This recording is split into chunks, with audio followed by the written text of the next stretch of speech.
bersyukur Tuhan malam hari ini sebab Tuhan baik dalam hidup kami. Tuhan yang memberkati kami yang ada di Zoom ini, bahkan Tuhan juga yang akan memberkati mereka yang menonton di mana saja mereka berada malam hari ini.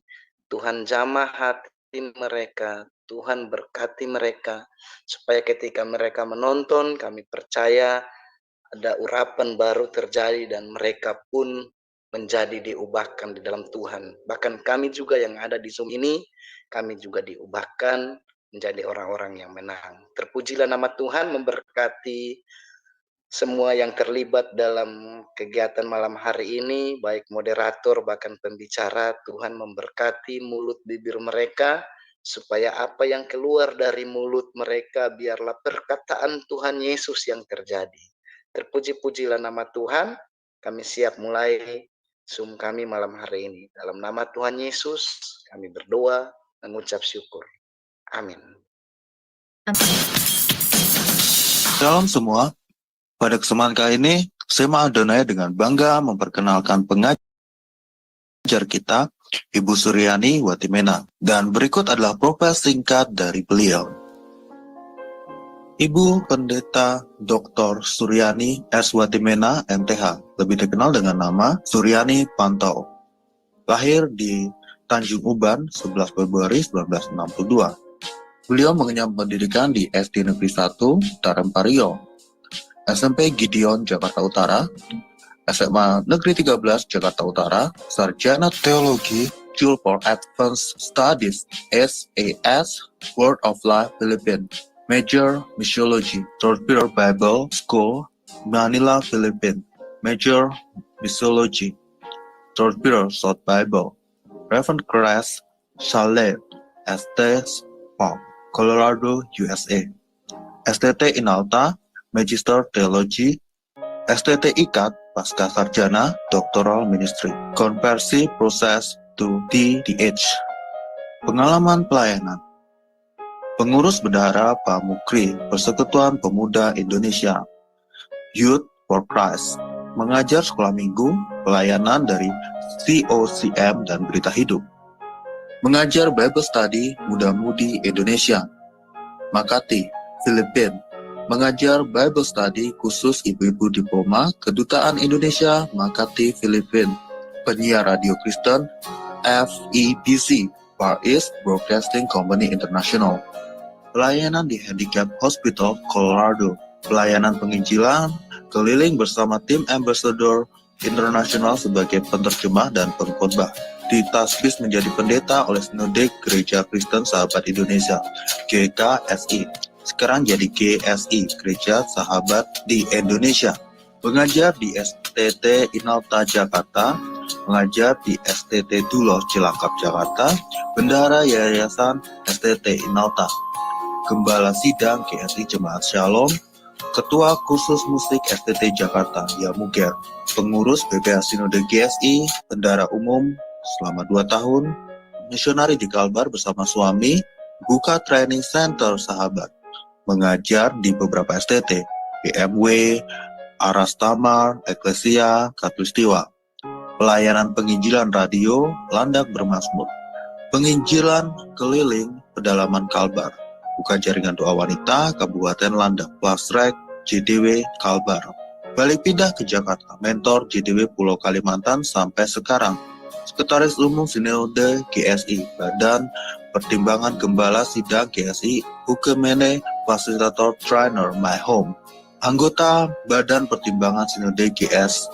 Gembala Sidang GSI Shalom, Wakil Gembala Gereja RCCG City of David, Jakarta, YouTuber anggota ASTI dengan nama channel Suryani Pantau. Dari Zoom, Sema Adonai terus menyuarakan pengajaran firman Tuhan yang membangun iman. Kita akan sama-sama belajar kebenaran firman Tuhan. Ini bagian yang ketiga dari menghidupi kehidupan yang baru ya di dalam Tuhan Yesus. Kita berdoa sekali lagi. Kami serahkan jam ini ke dalam tangan Tuhan. Kami minta Roh Kudus menyingkapkan kebenaran-Mu Tuhan.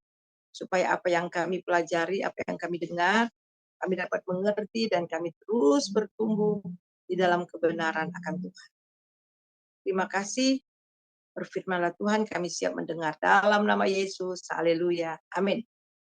Saudaraku yang kekasih, minggu lalu kita juga sudah belajar di bagian yang kedua, bagaimana kita menjadi sama dalam kematian Tuhan Yesus dan juga menjadi satu atau menjadi sama dengan kebangkitan Tuhan Yesus.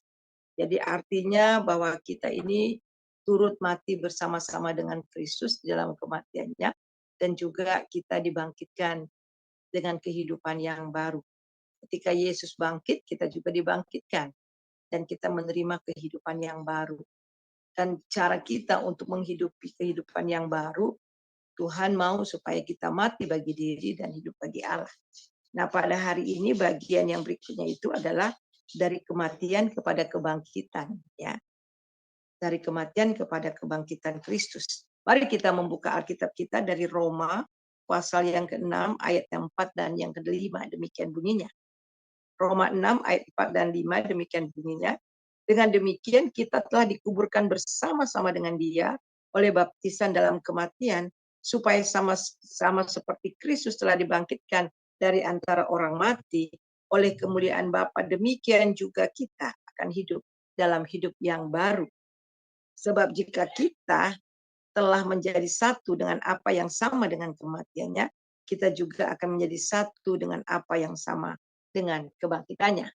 Nah, saudara yang kekasih, setelah kita mati bagi diri dan setelah kita mengalami penolakan, penyangkalan diri, kemudian dilanjutkan dengan kebangkitan Tuhan Yesus. Nah, baptisan adalah penyerahan nyawa kita, ya, penyerahan nyawa kita sendiri untuk mati terhadap kemauan, kepentingan diri sendiri. Jadi kita mati dalam Kristus agar dapat hidup. Ya, jika kematian itu sesungguhnya merupakan kesudahan kita, maka kita adalah orang-orang terbodoh. Semua pemberitaan kita sia-sia, bahkan orang-orang yang kita ini adalah orang-orang yang malang. Jadi saudara harus tahu bahwa kematian itu bukanlah akhir dari segalanya, tetapi justru kematian itu adalah permulaan, ya, permulaan dari satu kehidupan yang baru. Jadi lewat kebangkitan kita mendapat hidup yang kekal dan hidup yang baru. Tuhan mengalahkan maut dengan kematiannya. Jadi Tuhan telah mengalahkan maut dengan kematiannya dan kita melakukan hal yang sama. Jadi saudara, minggu lalu kita sudah belajar bahwa ketika kita percaya sama Tuhan Yesus, ketika kita dilahirkan kembali, ya, semua karya Tuhan Yesus di atas kayu salib itu juga yang kita alami. Jadi mati bersama dengan Kristus itu bukan secara fisik, tetapi itu secara pengalaman rohani. Jadi kita juga turut mati bersama-sama dengan Dia dengan dosa-dosa kita. Dosa-dosa kita dikuburkan dan kemudian kita bangkit bersama-sama dengan Kristus dengan kebangkitan yang baru. Jadi lewat kebangkitan kita mendapat hidup yang kekal. Kita mendapatkan hidup yang baru, ya. Jadi Tuhan mengalahkan maut dengan kematiannya. Sekali lagi, Tuhan mengalahkan maut dengan kematiannya dan kita melakukan hal yang sama. Walaupun baptisan adalah kematian atas diri yang akan menyertai kematian kita terhadap diri sendiri. Adalah pelepasan yang mengagumkan dari kebangkitan. Kita baca dari Filipi 3 ayat yang ke-10. Filipi 3 ayat yang ke-10. Kita lihat ya, Filipi 3 ayat yang ke-10, ya. Yang ku kehendaki ialah mengenal Dia dan kuasa kebangkitannya dan persekutuan dalam penderitaannya, di mana aku menjadi serupa dengan Dia dalam kematiannya. Jadi dengan kuasa kebangkitan Kristus, ya, inilah kita dapat melawan keangkuhan diri. Tabiat-tabiat lama kita. Kita akan kagum melihat Petrus yang adalah pengecut, tidak percaya, penakut, lemah, mementingkan diri sendiri. Sekarang setelah mengalami kebangkitan Kristus, mereka semuanya, bahkan murid-murid Tuhan Yesus, mereka bangkit sebagai orang-orang pemenang. Hidup mereka benar-benar diubah. Mereka mendapatkan hidup yang baru dengan penuh kuasa yang sangat luar biasa. Jadi kita melihat di sini, tetapi sayang sekali, hanya sedikit sekali orang Kristen yang mempercayai kebangkitan. Ya, jadi sekali lagi ada kuasa di dalam kebangkitan Kristus. Sebab itulah Paulus mengatakan, yang ku kehendaki ialah untuk mengenal kuasa kebangkitannya. Jadi kuasa kebangkitan Tuhan Yesus itulah yang membawa kemenangan demi kemenangan bagi orang-orang percaya. Ada perbedaan antara mengerti secara intelektual dan menyetujui fakta kebangkitan dan beriman pada kebangkitan.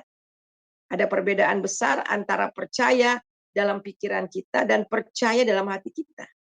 Jika kita sungguh-sungguh percaya dalam hati kita akan kebenaran dan kebangkitan, maka hidup kita akan berbeda sama sekali. Dan hidup kebanyakan dari kehidupan banyak orang. Nah, kita melihat di sini bahwa lewat kebangkitan Kristus, hidup murid-murid diubah menjadi rasul-rasul yang melihat. Jadi lewat kebangkitan Tuhan Yesus dan oleh kuasa daripada Roh Kudus yang bekerja dalam diri mereka, mereka menjadi orang-orang yang melihat. Nah, setelah kebangkitan Tuhan Yesus, kita melihat bagaimana Tuhan masih tinggal di dunia ini 40 hari lamanya. Ya, dan kemudian dia benar-benar memanfaatkan waktu 40 hari ini bersama-sama dengan murid-muridnya, dan dia berbicara kepada mereka tentang kerajaan surga. Kenapa, saudara? Karena tugasnya sudah selesai. Tugasnya sudah selesai. Tugas untuk pengampunan dosa sudah selesai. Dan dia akan pergi kepada Bapa. Dia akan kembali ke tempatnya. Tetapi untuk kita semuanya, Tuhan memerintahkan kepada kita untuk pergi, untuk membangun kerajaannya. Kita lihat mulai dari awal Tuhan Yesus selama dia masih hidup di dunia ini, dia berkali-kali mengajar tentang kerajaan surga. Dalam perumpamaan-perumpamaan tentang kerajaan surga, tentang kerajaan Allah, ya. Dan kemudian ini yang akan kita teruskan. Dia memberikan legacy kepada kita untuk membangun kerajaannya. Tugasnya sudah selesai di dunia ini.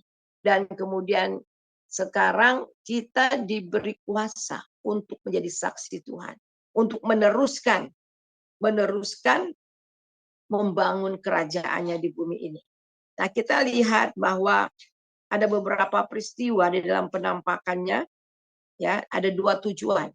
Jadi berkali-kali dia menampakkan dirinya kepada murid-muridnya, dan ada dua tujuan, yaitu yang pertama untuk mengesahkan akan kebangkitannya. Mengapa dia berulang-ulang kali menyatakan dirinya, menampakkan dirinya kepada murid-muridnya? Yang pertama itu adalah untuk mengesahkan kebangkitannya. Kedua, untuk memperlengkapi pengajaran Yesus di suatu kesempatan. Di sini dikatakan bahwa murid-muridnya mengenai kerajaan Allah. Jadi berulang-ulang kali dalam kesempatan ini dia mengajar kepada murid-muridnya tentang kerajaan Allah dalam terang kemuliaan, dalam terang kebangkitan tubuh Yesus yang mulia. Jadi dia membuktikan bahwa ia telah selesai mengerjakan karya keselamatannya bagi manusia, dan sekarang memberi kepercayaan pelayanan pendamaian itu untuk kita semua yang percaya kepadanya. Jadi kepada rasul-rasul dan kepada orang yang percaya kepadanya.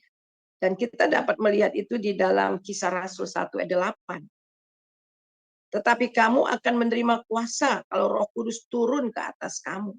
Dan kamu akan menjadi saksiku di Yerusalem dan di seluruh Yudea dan Samaria dan sampai ke ujung bumi. Jadi sama halnya, saudara, jadi Kristus dibangkitkan oleh Roh Kudus, demikian juga orang percaya. Roh Kudus membangkitkan kita dan memerdekakan kita. Di dalam Roma pasal yang ke-8 ayat yang kedua, Roh itu memberi hidup dan memerdekakan kita dari hukum dosa dan hukum maut. Ya, silakan baca di dalam Roma pasal yang ke-8 ayat 2. Roh yang memberi hidup telah memerdekakan kamu dalam Kristus dari hukum dosa dan hukum maut. Jadi saudara, Kristus dibangkitkan oleh Roh Kudus. Dan demikian juga kita. Ketika kita percaya, kita juga dibangkitkan oleh Roh Kudus. Ya, Roh Kudus yang membangkitkan Tuhan Yesus sama membangkitkan kita dari kematian rohani. Jadi ketika kita percaya, seketika kita menerima Dia, ya, kita menerima kuasa untuk jadikan anak-anak Allah. Dan kita dimateraikan dengan Roh Kudus. Roh Kudus itulah yang menghidupkan kita, yang memberi hidup. Jadi roh kita yang sudah mati, yang terpisah dari Allah, ketika kita percaya Yesus, kita dilahirkan kembali, roh kita dihidupkan. Ada kehidupan Allah dalam kehidupan kita. Dan yang sangat luar biasa, bahwa roh itu bukan hanya memberikan hidup kepada kita, tetapi memerdekakan, telah memerdekakan kita dari hukum dosa dan hukum maut. Kita melihat bahwa rasul-rasul, ya, jadi rasul-rasul Tuhan itu kita melihat bahwa dikatakan mereka akan mengubah dunia. Wah, luar biasa. Karena mereka akan menjadi saksi lewat apa? Lewat kebangkitan, kuasa kebangkitan dan kuasa Roh Kudus yang bekerja di dalam kehidupan rasul-rasul. Jadi kita melihat mereka telah diubah dengan sedemikian rupa oleh Tuhan. Dan kemudian lewat mereka jugalah dunia ini diubah. Dengan cara bagaimana? Dengan cara memberitakan kabar baik bagi dunia. Jadi baptisan adalah gambaran di mana orang percaya beridentifikasi dengan Kristus dan dalam kematian. Dikubur, dibangkitkan. Ini adalah simbol dari pengalaman di dalam manusia. Jadi Paulus di sini bukan berbicara mengenai dibaptis dengan air yang menyelam orang percaya dalam kematian Kristus. Akan tetapi di sini berbicara mengenai baptisan dalam roh yang dikerjakan oleh Roh Kudus. Saat kita percaya, baptisan ini gambaran akan apa yang Roh Kudus akan kerjakan di dalam kita. Jadi saudara, kita melihat bagaimana kehidupan murid-murid Tuhan Yesus. Jadi ketika murid-murid Tuhan Yesus, kalau kita baca, ya sebelum Roh Kudus turun, pada saat Tuhan Yesus dibangkitkan, Tuhan Yesus menghembusi mereka dengan Roh Kudus. Disitulah kelahiran kembali. Mereka dilahirkan kembali. Akan tetapi saudara, kita melihat mereka juga perlu dibaptis oleh Roh Kudus. Mereka perlu diperlengkapi oleh Roh Kudus. Sebab itu, sebelum Yesus naik ke surga, dia berkata kepada murid-muridnya, supaya mereka tunggu di Yerusalem, menantikan akan kedatangan Roh Kudus, di mana Roh Kudus akan membaptis mereka.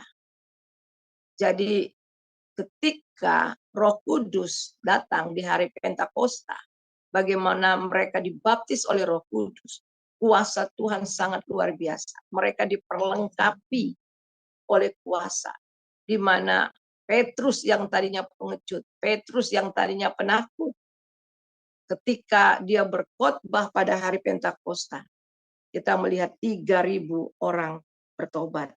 Jadi kita melihat di sini bahwa Roh Kudus yang mengidentifikasikan mereka dengan Kristus. Dan dalam kematiannya dikuburkan dan dibangkitkan, itu berarti orang percaya sekarang mempunyai hubungan yang baru dengan dosa, yaitu mati bagi dosa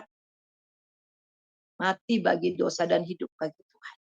Paulus katakan, aku telah disalibkan dengan Kristus. Galatia 2 ayat 19. Padahal Paulus belum pernah berjumpa dengan Tuhan Yesus secara fisik. secara jasmani. Karena ketika itu Tuhan Yesus sudah naik ke surga, dia belum bertemu secara fisik, tetapi Tuhan Yesus menampakkan dirinya di Damsyik dengan sinar yang menderang. Dan Tuhan Yesus mengatakan, mengapa engkau menganiaya aku? Dan Yesus katakan bahwa dia dipilih, Paulus dipilih untuk menjadi berkat bagi bangsa-bangsa yang lain. Jadi kita melihat di sini, Paulus katakan, aku telah disalibkan dengan Kristus. Dia tidak pernah disalibkan secara fisik. Tetapi yang dimaksudkan di sini adalah bahwa dia dosa-dosanya, dirinya telah disalibkan dengan Kristus. Jika seorang peminum atau alkoholik mati, itu berarti ia tidak lagi tergoda oleh alkohol. Jika seorang narkoba mati, dia tidak lagi tergoda dengan drug, dengan obat-obat narkoba, obat-obat narkotik. Karena tubuhnya mati, rasa dosa, dan tidak ada lagi keinginan untuk bertekun dalam dosa. Jadi Kristus bukan hanya mati karena dosa, tetapi ketika ia dibangkitkan, ia mendapatkan hidup yang baru, demikian juga kita. Ini bukan hanya mati bagi dosa, tetapi kita telah dibangkitkan dari kematian dan sekarang kita hidup. Kita hidup, kita berjalan dalam kuasa kebangkitan Kristus. Kita berbuah dalam kuat kuasa Roh Kudus. Dan kita hidup dalam hidup yang baru. Jadi betul-betul dalam hidup yang baru yang dipimpin oleh Roh Kudus. Ayat yang kelima, kita akan menjadi sama dengan apa yang sama dengan kebangkitannya. Sama halnya dengan menjadi sama dengan kematiannya. Minggu yang lalu kita belajar kita menjadi sama dengan kematiannya. Dan sekarang kita menjadi sama dengan kebangkitannya. Betapa banyak orang Kristen hidup di antara. Mereka hidup di antara Mesir dan Kanaan. Mereka hidup antara Mesir dan Kanaan, itu artinya apa? Hidup di padang gurun. Selamat tetapi tidak pernah puas. Atau mereka hidup di antara Jumat Agung dan Paskah. Percaya pada salib tetapi tidak masuk ke dalam kuasa kemuliaan dari kebangkitan. Jadi mereka, kita lihat di sini, sudah percaya kepada Tuhan. Tetapi tidak pernah mengalami kuasa kebangkitan Tuhan Yesus. Kita lihat di dalam ayat yang kelima dari Roma pasal ke-6 yang kita sudah baca sebelumnya. Kita baca sekali lagi. Roma pasal 6. Ya, Roma pasal 6. Ayat yang kelima sekali lagi.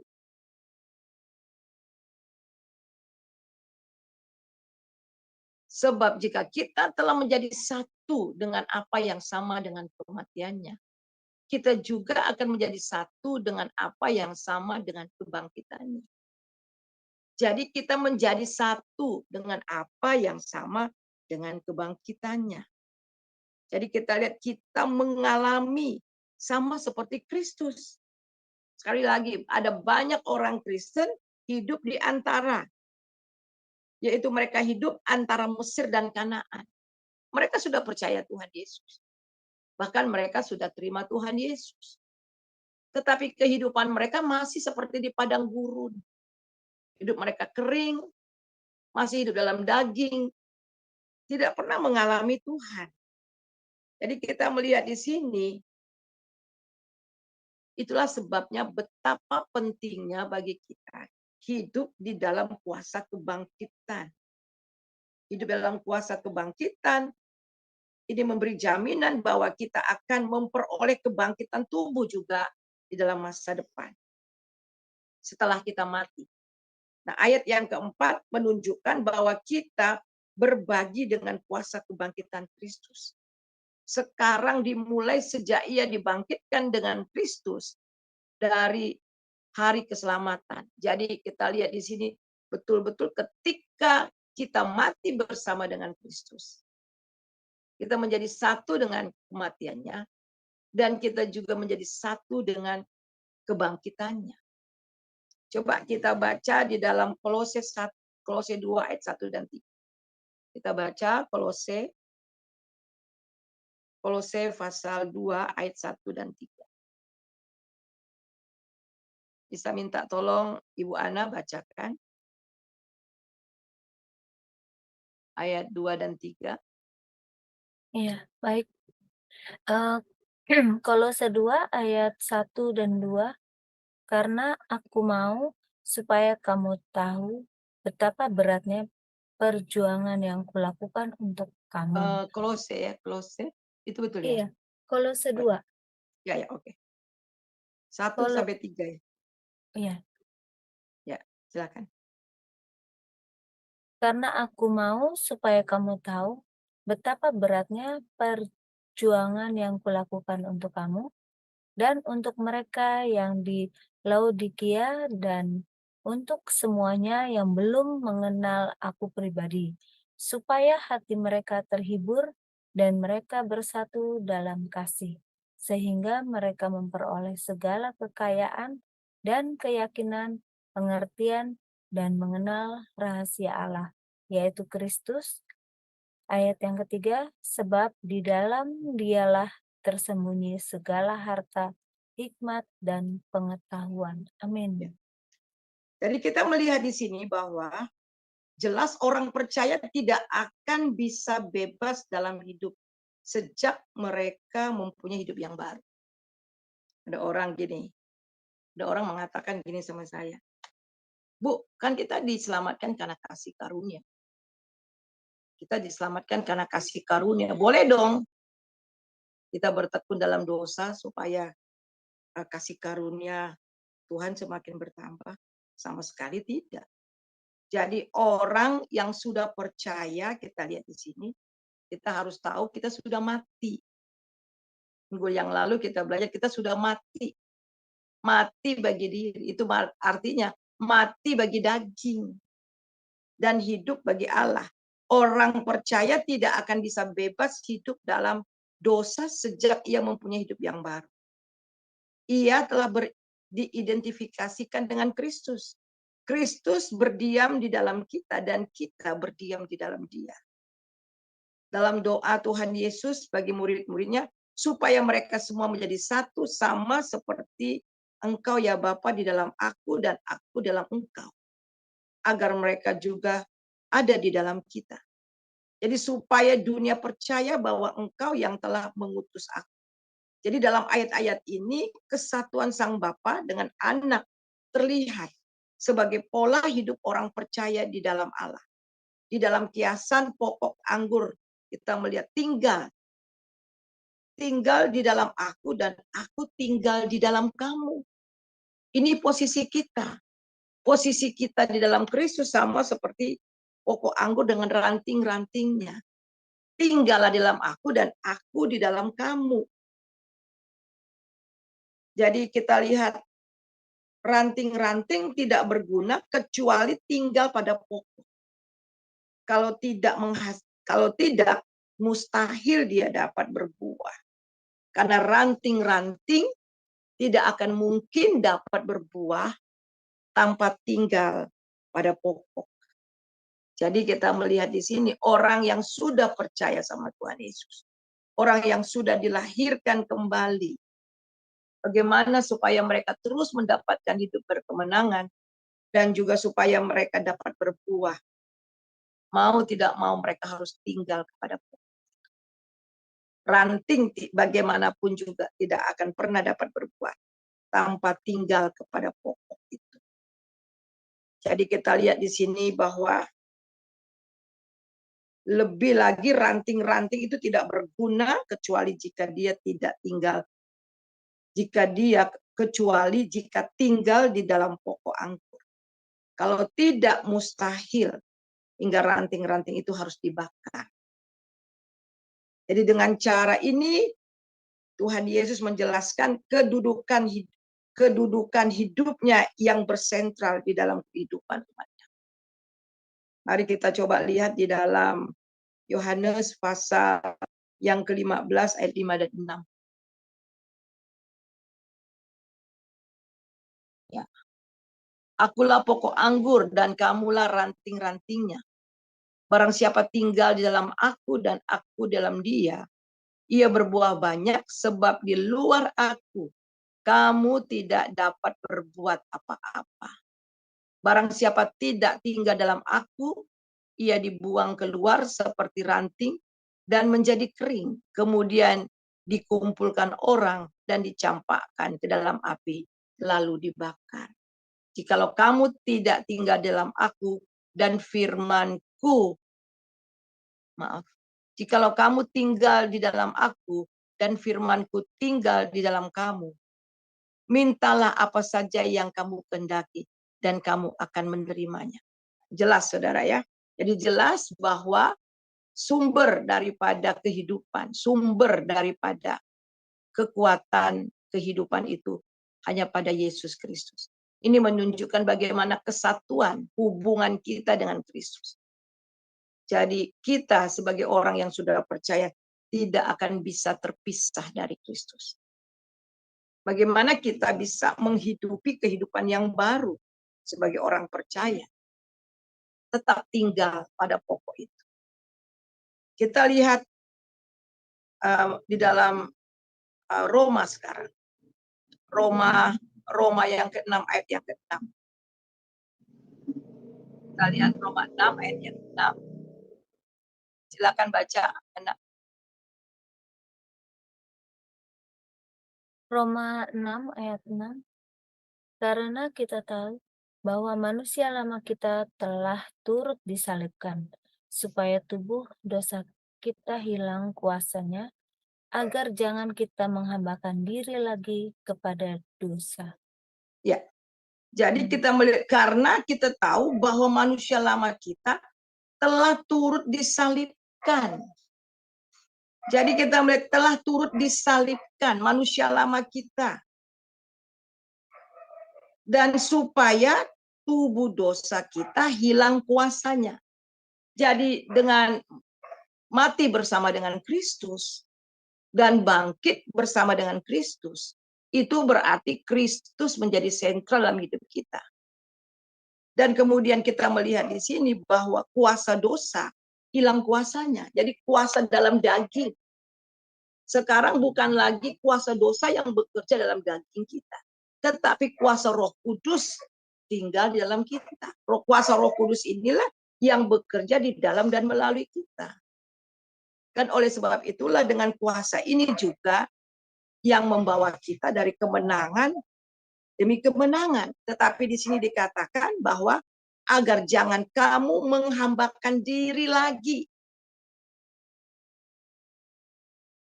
Agar kamu jangan menghambakan diri lagi kepada dosa. Jadi artinya saudara, Tuhan sudah mengerjakan di dalam kehidupan kita. Dia sudah menyelamatkan kita. Kemudian dia sudah membangkitkan kita dari kematian rohani dan kemudian mendapat hidup yang kekal. Kuasa dosa di dalam daging kita hilang kuasanya. Nah, bagian kita adalah jangan lagi mau dihambakan kepada dosa. Kenapa masih ada kata jangan lagi menghambakan diri kepada dosa? Ternyata memang kita ini sudah diselamatkan. Kita sudah dalam posisi Tuhan, di dalam Tuhan. Akan tetapi kita masih hidup di dunia ini. Kita masih hidup di dunia ini, ada banyak sekali tantangan yang harus kita hadapi hidup di dunia ini. Tetapi Alkitab jelas mengatakan bahwa kita diberi kuasa untuk menang. Sudah ada kodrat ilahi. Tadi saya katakan bahwa murid-murid Tuhan Yesus yang tadinya pengecut, yang tadinya takut, yang menyangkal Tuhan. Tetapi ketika mengalami kuasa kebangkitan Kristus, dibaptis oleh Roh Kudus, hidup mereka tidak sama lagi. Mereka menjadi rasul-rasul yang melita. Mereka tidak takut mati. Mereka benar-benar mempunyai kehidupan yang berbuah bagi Kristus. Jadi hidup mereka benar-benar berubah. Sebab itu kita melihat manusia lama, kita lihat istilah manusia lama. Jadi kita harus tahu bahwa apa yang dimaksudkan dengan manusia lama di sini. Manusia lama ini hanya sebagian kita lihat di sini, tidak boleh ditafsirkan seakan-akan manusia lama kita hanya sebagian saja dari diri kita. Seandainya demikian, orang percaya merupakan manusia yang 3 serangkai, yaitu manusia lama, manusia baru, dan diri kita sendiri. Bukan begitu maksudnya. Manusia lama adalah saya dalam persekutuan dengan Adam. Itu apa artinya manusia lama? Saya dengan persekutuan dengan Adam. Coba baca di dalam Roma 5 ayat 12. Roma 5 ayat 12. Silakan baca, Bu.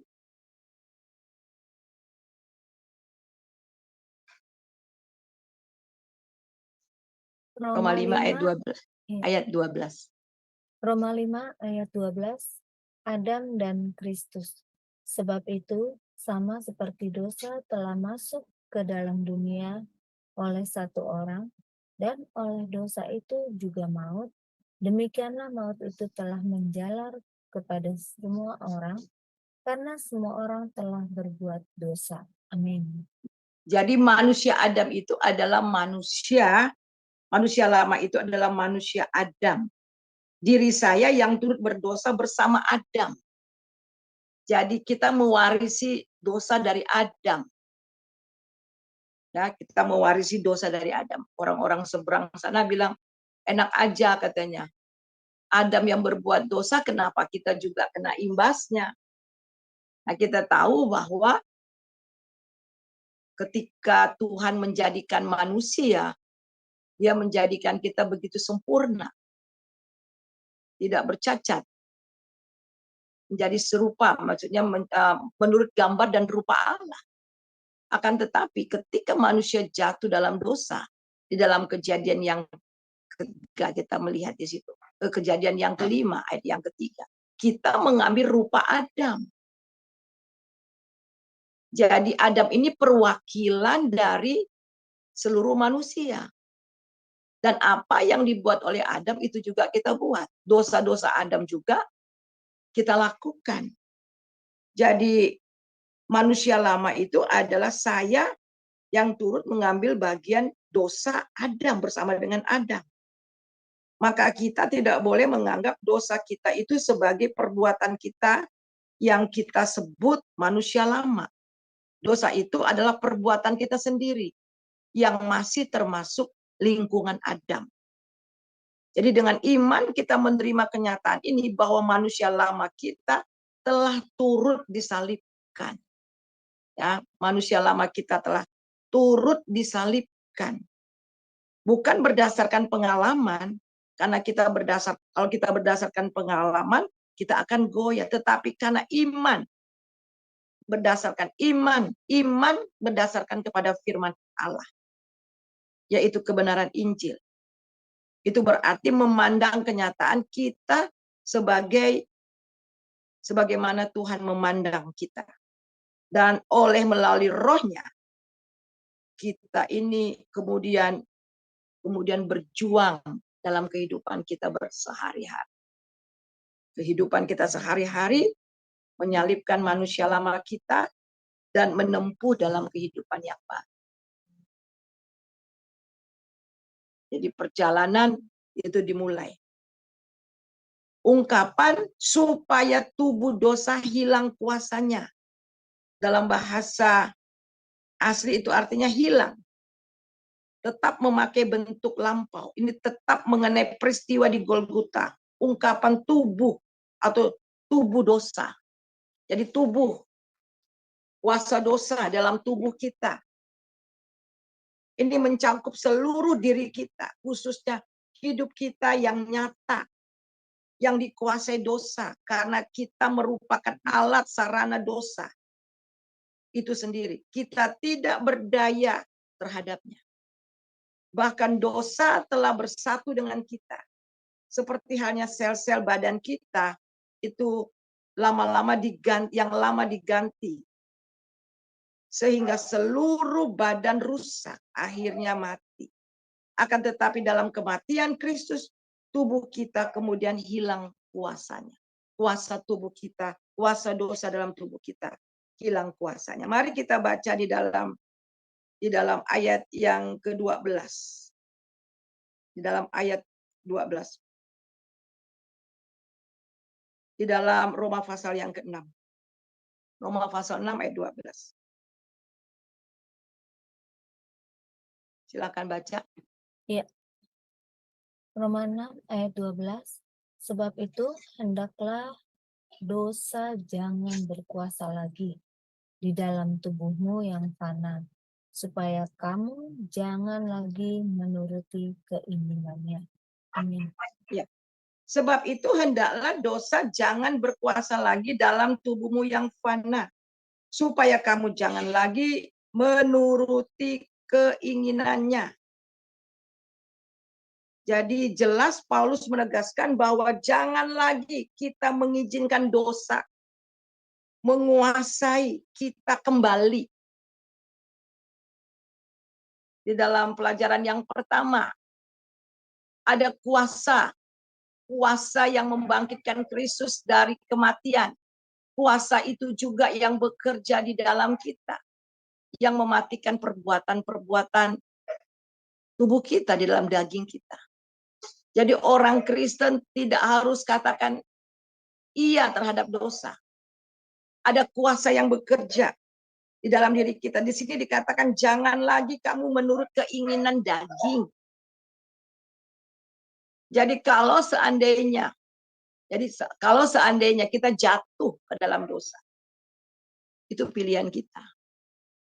Karena kita terseret oleh dosa, tergoda oleh dosa.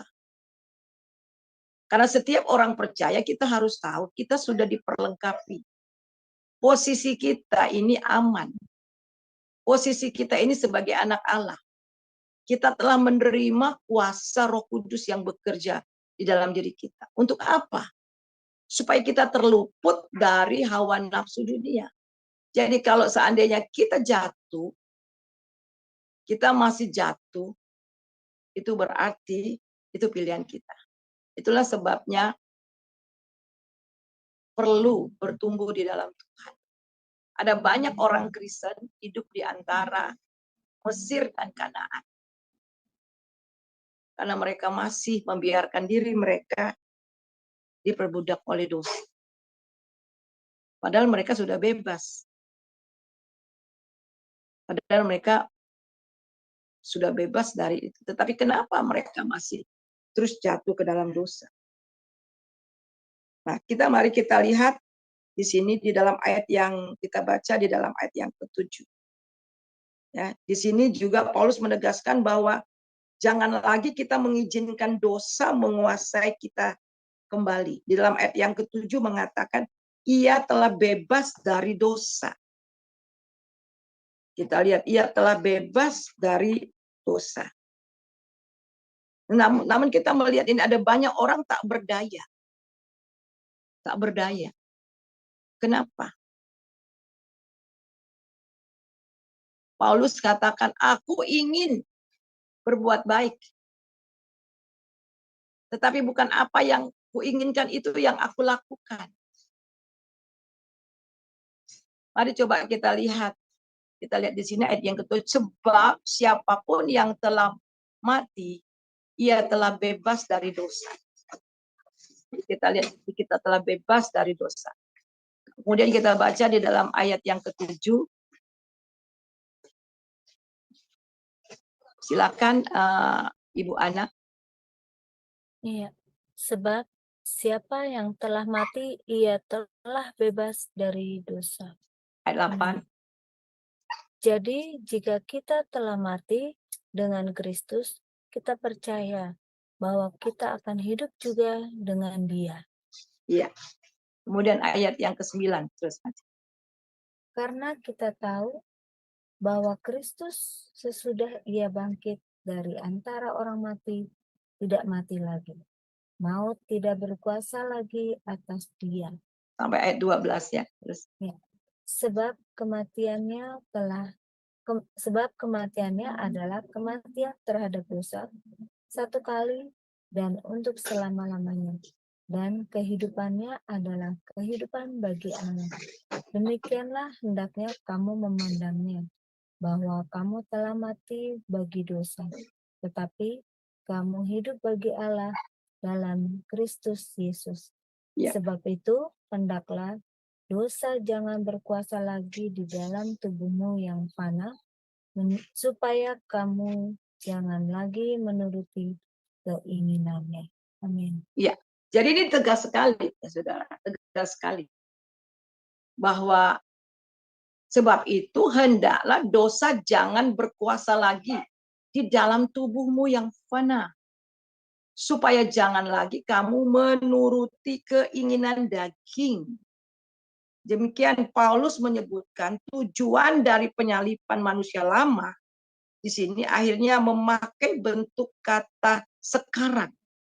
Peristiwa Golgota bukan berdiri sendiri yang cukup dianggap benar saja, akan tetapi peristiwa tersebut bertujuan membawa perubahan total dalam kehidupan kita yang nyata bagi orang percaya. Jadi salib Tuhan Yesus, peristiwa Golgota, peristiwa kematian dan kebangkitan Tuhan Yesus, itu bukan hanya cerita peristiwa, tetapi itu betul-betul menjadi nyata, menjadi pengalaman hidup. Jadi orang-orang yang sudah ada di dalam Kristus mati bersama dengan Yesus dan bangkit bersama dengan Tuhan Yesus, betul-betul orang yang mengalami perubahan. Nah, pertanyaannya adalah mengapa ada orang banyak mengatakan bahwa mereka sudah percaya Yesus, sudah bertobat, tetapi hidup mereka nggak berubah-berubah. Dan ini banyak pertanyaan-pertanyaan yang muncul di berbagai. Bahkan mereka seakan-akan sulit sekali. Kenapa? Kenapa mereka masih terikat? Nah, pertanyaannya kita kembali lagi. Apakah benar-benar mereka sudah bertobat lahir baru? Atau mereka masih percaya itu masih dalam akal mereka, tetapi belum betul-betul mengalami kematian dan kebangkitan Tuhan Yesus. Karena orang yang sudah betul-betul mengalami kematian dan kebangkitan Kristus, orang yang sudah mengalami kelahiran kembali, mereka sudah menerima Roh Kudus. Roh Kudus itulah yang mengubah mereka. Sebab itu firman Tuhan jelas, manusia lama kita ini dipimpin oleh dosa dan aku. Jadi manusia lama kita ini dipimpin oleh dosa dan aku. Ada pepatah dunia mengatakan hatiku adalah rajaku. Sebelum kita mengenal Allah, kuasa dosa begitu menguasai diri kita. Dan aku. Dan juga begitu hidup yang nyata sehingga segala sesuatu yang kita buat termasuk dosa adalah dengan maksud memuaskan aku. Ini dulu. Sebelum kita percaya sama Tuhan Yesus. Keinginan dagingku, keinginan mataku, kemegahanku. Dan semua mengarah kepada aku. Ungkapan bukan aku lagi sendiri yang hidup. Melainkan Kristus yang hidup di dalam aku. Oleh Paulus. Saat Anda dan saya menerima Kristus. Kita dibaptis dalam Kristus. Dan dimateraikan oleh Roh Kudus. Ini berarti Anda dan saya adalah milik Kristus. Ialah Tuhan dan Raja kita yang sekarang memimpin kehidupan kita sepenuhnya. Jadi bukan aku lagi. Jadi Dia memimpin kita lewat Roh Kudusnya yang tinggal di dalam kita. Jadi jelas saudara ya. Sekali lagi bahwa aku, self, manusia lama kita, kedagingan kita, telah turut disalibkan bersama dengan Kristus. Kita lihat di dalam Galatia pasal yang kedua ayat 19b dan ayat 20.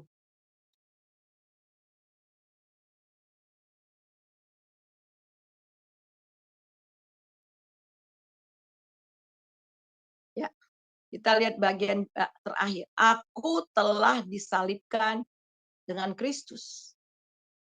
Namun aku hidup, tetapi bukan lagi aku sendiri yang hidup, melainkan Kristus yang hidup di dalam aku. Dan hidupku yang kuhidupi sekarang di dalam daging adalah hidup oleh iman dalam Anak Allah yang telah mengasihi aku dan menyerahkan dirinya untuk aku. Jadi Paulus katakan, aku telah disalibkan dengan Kristus. Aku telah mati bersama dengan Kristus. Dan sekarang ini aku hidup dalam kehidupan kebangkitan Kristus. Itu maksud.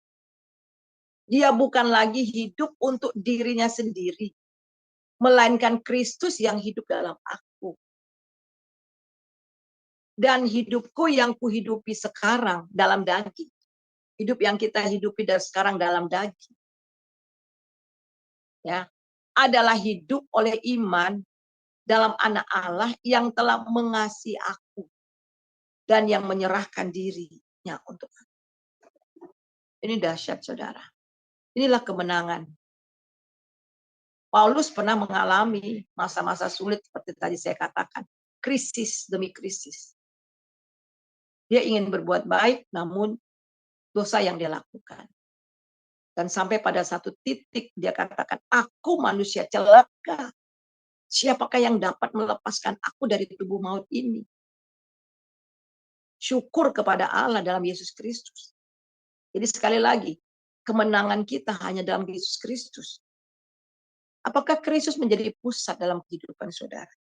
Apakah saudara membiarkan Roh Kudus berkuasa sepenuhnya di dalam kehidupan saudara dan saya? Inilah penentu kemenangan kita untuk hidup yang berkemenangan. Nah, kita melihat menghidupkan hidup sepenuhnya di dalam dan melalui kita. Dia yang menghidupi kehidupannya sepenuhnya dalam kita. Sehingga kehidupan Kristus semakin nyata di dalam hidup kita dan kehidupan kita semakin berkurang. Kehidupan seperti ini adalah hidup. Inilah yang dikatakan di dalam Roma 6 ayat 10 dan 11. Mati bagi diri dan hidup bagi Allah. Jadi saat Anda dan saya katakan kepada Allah, ini hidupku, ambillah alih Tuhan. Maka ia akan mengambil alih sepenuhnya hidup kita. Hanya dengan jalan demikian Anda dan saya dapat menikmati kehidupan yang baru. Jadi untuk menghidupi kehidupan yang baru, total surrender kepada Tuhan Yesus. Benar-benar total. Kita baca ayat 10 dan 11. Tadi kita udah baca, kita baca sekali lagi. Silakan tolong baca, Bu. Ayat yang ke-10 11 ya. 10 dan 11 ya. Sebab kematiannya adalah kematian terhadap dosa, satu kali dan untuk selama-lamanya. Dan kehidupannya adalah kehidupan bagi Allah.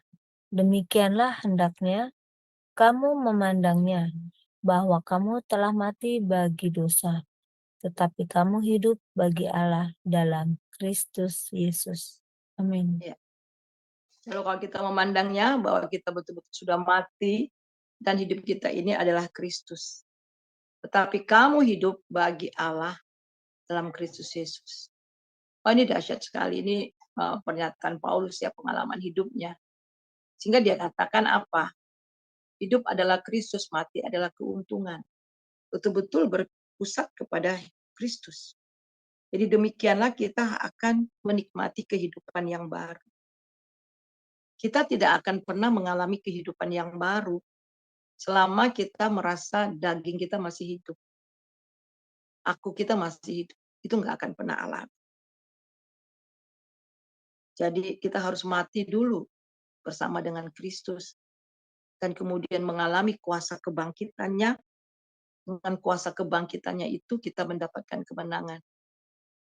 Yang artinya berpusat kepada Kristus, betul-betul hidup Kristus menjadi nyata dalam kehidupan kita. Baru kita dapat menikmati kehidupan yang baru, maka ada terjadi perubahan-perubahan secara total di dalam batiniah kita, dalam hidup kita. supaya kamu diperbaharui di dalam roh dan pikiran, dan mengenakan manusia yang baru, yang telah diciptakan menurut kehendak Allah di dalam kebenaran kekudusan yang sesungguhnya. Dan hidup kita terus diperbaharui dari hari ke hari. Kita baca dari Efesus 4 ayat 23 dan 24. Efesus 4 ayat 23 dan 24. Silakan baca Ibu. Efesus Efesus 4 4 ayat ayat 23 dan 24. Efesus 4 ayat 23 dan 24. Supaya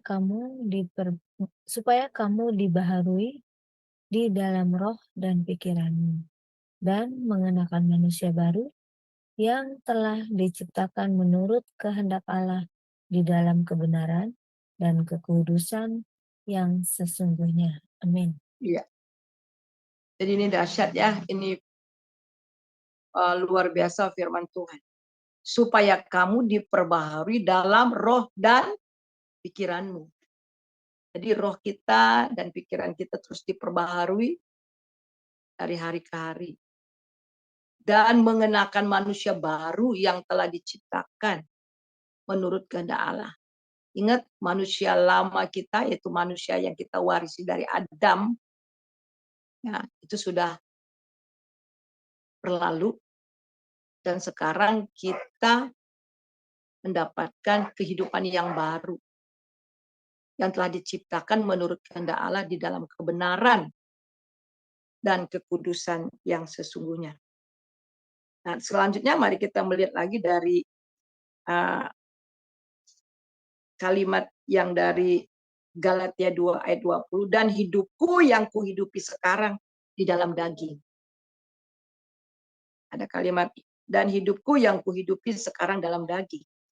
Jadi Paulus memberikan kesaksian bahwa hidupnya yang ia jalani dalam daging, ini selama masih di dunia ini, oleh iman dalam anak Allah. Jadi kita lihat, dan hidupku yang kuhidupi sekarang dalam daging.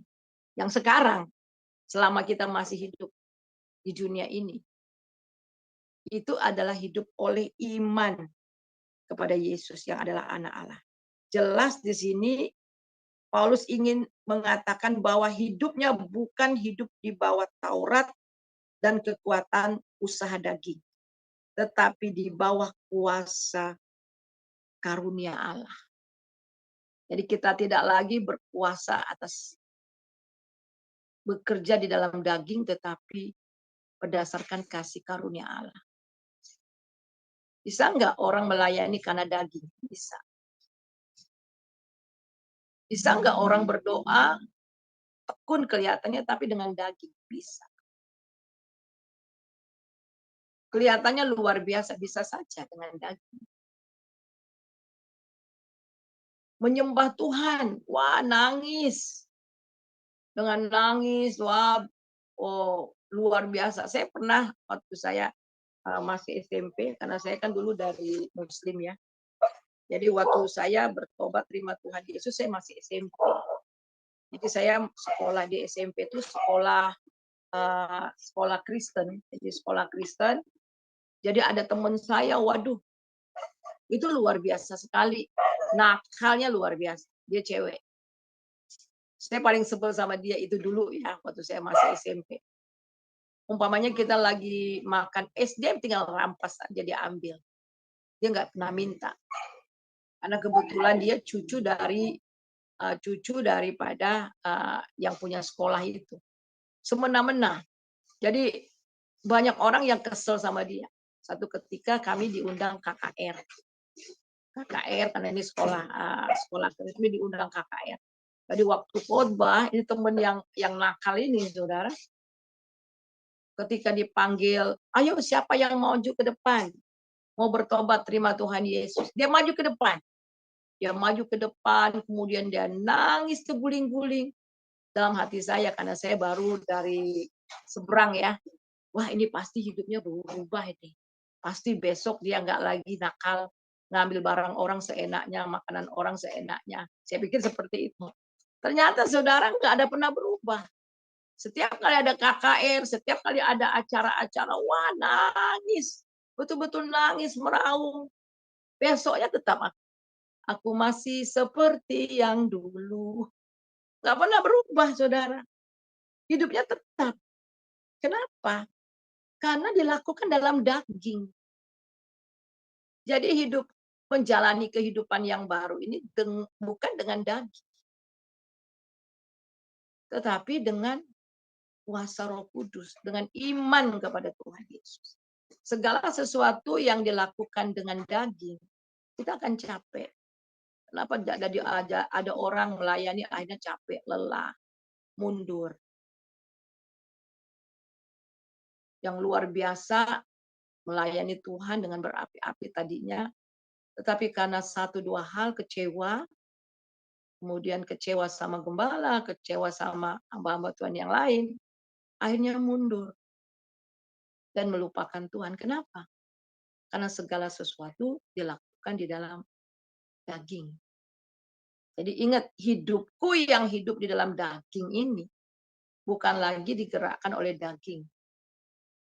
Daging itu sudah berlalu, sudah mati. Itu adalah manusia lama kita. Sekarang aku hidup oleh iman di dalam Anak Allah yang telah mengasihi aku dan menyerahkan dirinya untuk aku. Jadi Paulus memberi kesaksian bahwa hidupnya yang dia jalani dalam daging ini selama masih di dunia ini adalah oleh iman dalam Anak Allah. Jelas bahwa Paulus di sini ingin mengatakan bahwa hidupnya bukan hidup di bawah Taurat atau kekuasaan daging, kekuatan daging, tetapi oleh karena kasih karunia.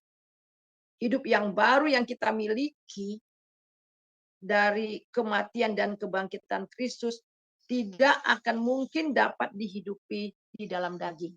Sekali lagi, hidup yang baru yang kita miliki dari kematian dan kebangkitan Tuhan Yesus tidak akan mungkin dapat dihidupi di dalam daging. Ranting tidak akan mungkin dapat berbuah dari dirinya sendiri. Banyak orang percaya salah menafsirkan hal ini. Mereka berpikir sebagai orang percaya, sebagai orang Kristen, mereka harus berbuah. Kemudian mereka berusaha dengan usaha daya mereka, dengan segala kekuatan mereka, tanpa melibatkan Tuhan. Inilah yang membuat orang-orang Galatia memulai dengan roh, tapi kemudian berakhir dengan daging. Jadi bukan usaha kita. Ingat, kita hanya tinggal di dalam Dia. Tinggal di dalam firman-Nya. Dan membiarkan roh Tuhan bekerja di diri kita. Kita mulai dari Injil, kemudian berakhir di hukum Taurat. Mereka mulai dengan kemerdekaan, namun berakhir dalam perbudakan. Mereka gagal. Tetapi kalau berhasil, mereka bangga. Nah, apa bedanya orang yang hidup dalam roh dengan daging? Apakah dengan daging orang bisa beragama? Oh, bisa. Kelihatannya beragama sekali. Sekali lagi. Kekristenan ini bukanlah agamawi. Saudara bisa lakukan ritual dengan sangat luar biasa. Tata ibadah yang sangat luar biasa. Kelihatannya luar biasa. Tapi sekali lagi. Tapi tanpa hubungan dengan Tuhan. Tanpa pekerjaan daripada Roh Kudus, semuanya itu adalah sia-sia. Semuanya pada hakikatnya adalah mati. Jadi ini yang perlu kita ketahui di dalam kita menjalani kehidupan yang baru. Mudah-mudahan saudara dapat mengerti apa yang saya maksudkan ya nanti dalam pertanyaan-pertanyaannya. Memang ini kelihatannya agak sulit ya. Bu, bagaimana sih membedakan yang daging dengan roh? Bagaimana sih dapat membedakan dengan daging, perbuatan daging dengan roh? Perbuatan daging itu ketika dia berhasil, dia bangga, wah, sehingga merasa self-righteousness, merasa diri itu paling benar. Dan bukan hanya itu, akhirnya menjadi legalistik. Orang-orang Farisi menganggap dirinya lebih benar dari orang lain. Sehingga mereka seenaknya menghakimi orang. Beragama ya beragama. giat di dalam pekerjaan Tuhan, ya giat. Tetapi menghakimi orang sana sini dan menganggap dirinya lebih baik daripada yang lain. Apakah ini terjadi di dalam gereja-gereja? Oh, banyak. Sebab itu kita akan bisa melihat yang namanya perbuatan daging atau perbuatan roh. Tapi ketika Roh Kudus ada di dalamnya, kita melihat apa yang terjadi. Di situ ada kasih, di situ ada sukacita, ada damai. Wah, Roh menguasai kehidupan. Dari mana kita melihat? Dari hasil buahnya.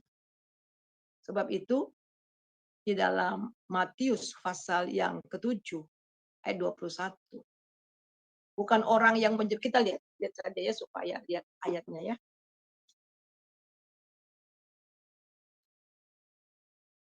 Ya.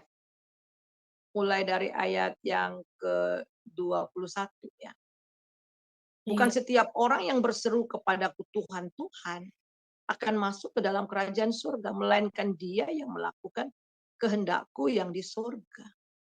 Pada hari terakhir banyak orang berseru kepadaku, Tuhan, Tuhan, bukankah kami bernubuat demi namamu dan mengusir setan-setan demi namamu, mengadakan banyak mukjizat demi namamu juga. Ayat yang ke-23. Pada waktu itulah aku akan berterus terang kepada mereka dan berkata, aku tidak pernah mengenal kamu. Enyahlah daripadaku, kamu sekalian pembuat kejahatan. Perhatikan di sini. Bukan orang yang berseru-seru Tuhan, tapi melakukan kehendak Bapa. Apa itu kehendak Bapa? Percaya kepada anaknya. Diselamatkan. Itu kehendak Bapa. Karena untuk itulah Tuhan Yesus datang ke dunia, mati di atas kayu salib. Supaya orang yang percaya kepadanya tidak binasa, melainkan beroleh hidup yang kekal. Itu jelas sekali, saudara. Coba kita melihat di dalam Yohanes pasal yang ke-8 ayat 38. Yohanes pasal yang ke-8 ayat 38. Ya. Ya, silakan tolong dibaca. Bu. Iya. Yohanes 8 ayat 38. Apa yang kulihat pada Bapa, itulah yang kukatakan. Dan demikian juga kamu perbuat tentang apa yang kamu dengar dari Bapamu. Amin. Ya. Maaf, coba Yohanes 6. Yohanes 6. Yohanes 6.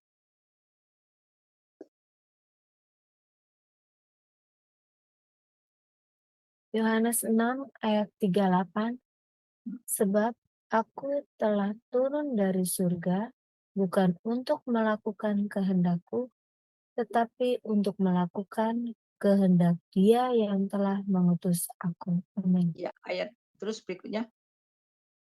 Dan inilah kehendak Dia yang telah mengutus aku, yaitu supaya dari semua yang telah diberikannya kepadaku, jangan ada yang hilang, tetapi supaya kubangkitkan pada akhir zaman. Iya. Jadi jelas ya, ayat yang ke-40 juga. Sebab inilah kehendak Bapa-Ku, yaitu supaya setiap orang yang melihat Anak dan yang percaya kepadanya beroleh hidup yang kekal, dan supaya aku membangkitkannya pada akhir zaman. Amin. Nah, amin. Kita kembali kepada Matius pasal 7 kan. Matius pasal 7 ayat yang ke-21. Ya. Ayat 21. Bukan setiap orang yang berseru-seru kepadaku Tuhan, Tuhan akan masuk ke dalam kerajaan surga, melainkan melakukan kehendak Bapa-Ku. Tadi jelas di dalam Yohanes pasal yang ke-6. Apa kehendak Bapa? Supaya percaya kepada Tuhan Yesus dan diselamatkan. Nah itu. Jadi orang yang berseru-seru hanya dengan daging, dengan kekuatan diri, tetapi tidak ada hubungan dengan Tuhan. Tuhan bilang, sorry, aku tidak pernah kenal kamu. Ya, ini dia berbicara kepada orang-orang Farisi. Orang-orang Farisi yang menganggap dirinya benar, beragamawi dan sebagainya, tapi kosong. Mereka hanya melakukan ritual-ritual keibadahan, ritual-ritual semuanya. Apakah kita nggak perlu melakukan ritual? Boleh. Bukan kita perlu beribadah, ya boleh. Firman Tuhan kan kita harus beribadah. Tetapi dilakukan dengan daging atau dengan roh. Apakah kita melakukannya karena kita memiliki hubungan dengan Tuhan? Atau itu hanya sekedar seremonial? Nah, itu yang penting. Itu yang kita harus lihat. Makanya segala sesuatu yang dikerjakan dengan daging, semuanya nggak berguna, nggak bermanfaat bagi Tuhan. Sebab itu di dalam ayat 23 itu dikatakan, enyahlah engkau, kamu sekalian yang membuat kejahatan. Aku tidak pernah mengenal engkau. Bagaimana supaya kita dikenal Tuhan? Kita dikenal ketika kita menjadi anaknya. Kata mengenal di sini, itu dipakai kata ginosko. Ya, itu artinya kita mengalami Tuhan. Kita bukan hanya sekedar tahu, tapi mengalami Tuhan. Mengalami kematian dan kebangkitannya. Mengalami kuasa Roh Kudus. Inilah yang mengubah hidup kita. Jadi tanpa demikian kita nggak akan bisa menghidupi kehidupan yang baru. Dan kemudian kalimat yang lain lagi di dalam Galatia 2 ayat 20, bukan aku lagi melainkan Kristus. Coba kita lihat, bukan aku lagi melainkan Kristus. Dan hidupku yang kuhidupi sekarang di dalam daging adalah hidup oleh iman dalam Kristus, dalam anak Allah yang telah mengasihi aku dan menyerahkan dirinya untuk aku. Di dalam kalimat yang pertama, namun aku hidup tetapi bukan aku lagi sendiri yang hidup, melainkan Kristus yang hidup dalam aku. Jadi kita lihat, bukan aku lagi melainkan Kristus.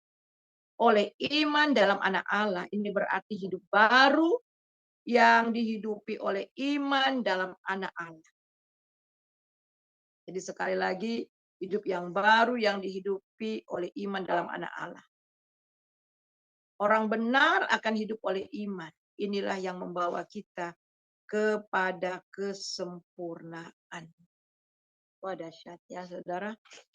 Mari kita lakukan itu. Jadi lakukan itu dengan sungguh-sungguh pada Tuhan. Kita baca di dalam Ibrani 12 ayat 2a. Jadi terus Yesus yang menjadi pusat. Dengan terus mata yang tertuju kepada Tuhan. Dan Kristus itu sendiri yang akan membawa kita kepada iman kita kepada kesempurnaan. Silakan baca, Bu. Ibrani 12 ayat 2. Marilah kita melakukannya dengan mata yang tertuju kepada Yesus yang memimpin kita dalam iman dan yang membawa iman kita itu kepada kesempurnaan. Ya. Yang dengan mengabaikan kehinaan, tekun memikul salib, ganti sukacita yang disediakan bagi Dia, yang sekarang duduk di sebelah kanan tahta Allah. Amin. Ya. Saya mau tanya, siapa yang membawa iman kita kepada kesempurnaan? Di sini jelas. Yang kita lihat di sini, dengan mata yang tertuju kepada Yesus, dalam apa? Dalam iman. Mata kita tertuju kepada Kristus. Hidup kita ini hidup oleh iman kepada Yesus. Dengan memandang kepada Yesus, berpusat kepada Kristus. Dan yang membawa iman kita kepada kesempurnaan. Jadi Yesus sendiri yang membawa iman kita kepada kesempurnaan. Jadi iman dengan daging itu beda. Daging dengan roh juga beda. Ya. Jadi oleh sebab itu saudara, kita melihat di sini bahwa kemerdekaan dalam hidup yang baru adalah oleh iman dalam anak Allah dan oleh Yesus Kristus sendiri yang membawa iman kita kepada kesempurnaan. Ini dahsyat banget. Sebab itu ada beberapa langkah sebelum kita selesai, ya, di dalam Roma pasal yang ke-6, supaya kita bertumbuh kepada pertumbuhan iman dan mengalami kemerdekaan. Yang pertama, kata yang sering disebut, dipakai di dalam Roma 6 itu adalah kata tahu. Kata tahu. Coba kita lihat, coba baca ayat yang ketiga. Ayat yang ke-6, ayat 9, ayat 16. Roma 6. Ayat yang ketiga. Iya. Silakan. Roma 6 ayat yang ketiga. Atau tidak tahukah kamu bahwa kita semua yang telah dibaptis dalam Kristus telah dibaptis dalam kematiannya. Ya. Jadi tidak tahukah kamu? Itu artinya Paulus itu mengingatkan kepada jemaat, kepada kita, kamu nggak tahu ya bahwa kamu itu telah dibaptis dalam kematian Yesus. Itu artinya mengingatkan akan posisi kita. Posisi kita yang telah mendapatkan kehidupan yang baru itu dalam Dia. Kemudian ayat yang ke-6. Silakan Bu, ayat yang ke-6. Ayat yang ke-6. Karena kita tahu bahwa manusia lama kita telah turut disalibkan, supaya tubuh dosa kita hilang kuasanya, agar jangan kita menghambakan diri lagi kepada dosa. Nah, karena kita tahu, itu artinya ya jelas. Mengingatkan akan posisi kita. Kita tahu akan firman Tuhan, kebenaran yang sesungguhnya. Tadi diingatkan bahwa kita sudah mati bagi dosa. Dan di sini juga dikatakan bahwa manusia lama kita telah turut disalibkan. Jadi ini harus benar-benar menjadi pengetahuan kita. Bertumbuh dalam pengetahuan, pengertian yang benar akan firman Tuhan. Dan kesadaran yang sungguh bahwa tidak tahukah kamu. Itu artinya tidak tahukah kamu tuh udah dibaptis dengan Roh Kudus. Kamu tuh sudah menjadi satu dengan kematian dan kebangkitan Kristus. Tidak tahukah kamu turut disalibkan. Tubuh dosamu telah hilang kuasa. Jadi mengingatkan kembali akan posisi kita. Ayat yang ke-9. Ayat yang ke-9, karena kita tahu bahwa Kristus sesudah Ia bangkit dari antara orang mati, tidak mati lagi. Maut tidak berkuasa lagi atas Dia. Amin. Ya. Karena kita tahu juga bahwa Kristus sesudah Ia bangkit di antara orang mati, tidak mati lagi dan maut tidak lagi berkuasa atas Dia. Dan kemudian ayat 16. Ayat 16. 16 ya Bu ya? Ya. Ayat 16. Apakah kamu tidak tahu bahwa apabila kamu menyerahkan dirimu kepada seseorang sebagai hamba untuk mentaatinya, kamu adalah hamba orang itu yang harus kamu taati, baik dalam dosa yang memimpin kamu kepada kematian, maupun dalam ketaatan yang memimpin kamu kepada kebenaran. Jadi alasan mengapa Paulus menggunakan kata tahu berulang kali adalah supaya kita tahu doktrin dasar kehidupan rohani kita sangatlah tergantung pada pengetahuan kita akan firman Tuhan. Nah itu. Jadi dia diingatkan pada firman Tuhan. Makanya kehidupan yang baru itu harus hidup di dalam kebenaran firman Tuhan, pengetahuan akan firman Tuhan. Mengapa banyak orang percaya tidak mengalami kemerdekaan dalam kehidupan baru mereka? Karena banyak di antaranya tidak mengerti akan keberadaan mereka.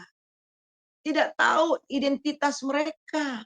Inilah identitas kita di dalam Tuhan.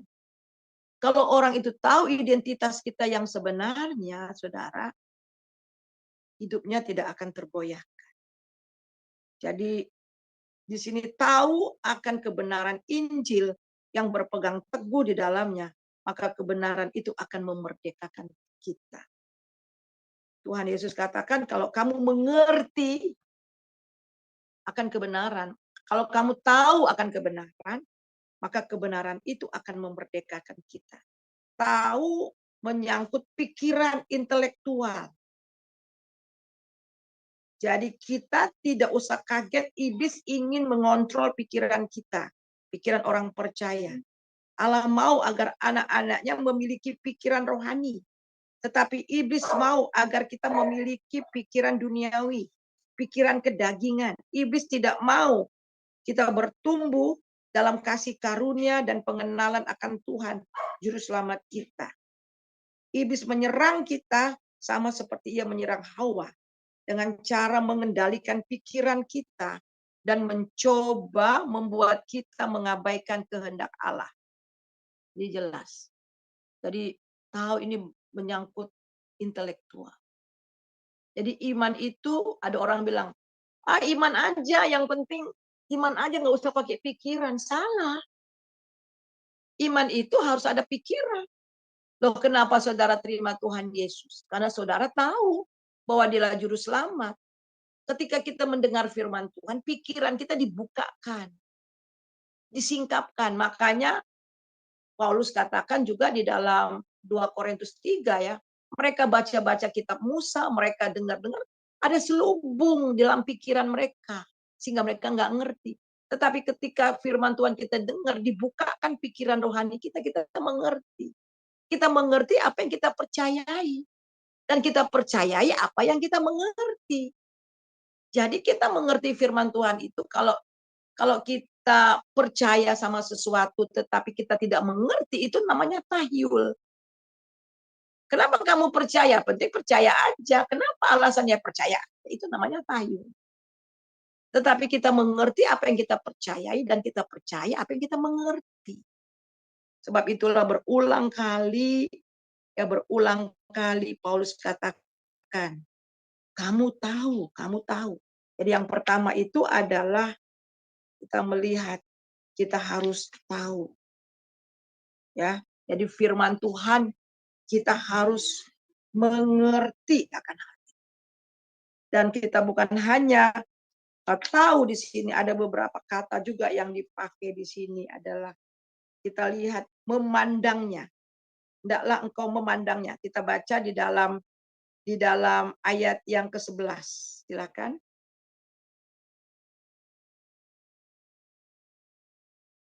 Demikianlah hendaknya kamu memandangnya, bahwa kamu telah mati bagi dosa, tetapi kamu hidup bagi Allah dalam Kristus Yesus. Amin. Ya. Saudara memandangnya itu ada memperhitungkan. Demikianlah kamu memandangnya. Demikianlah kamu pikiran kamu itu memandangnya, bahwa kamu itu benar-benar telah mati bagi dosa dan hidup bagi Allah.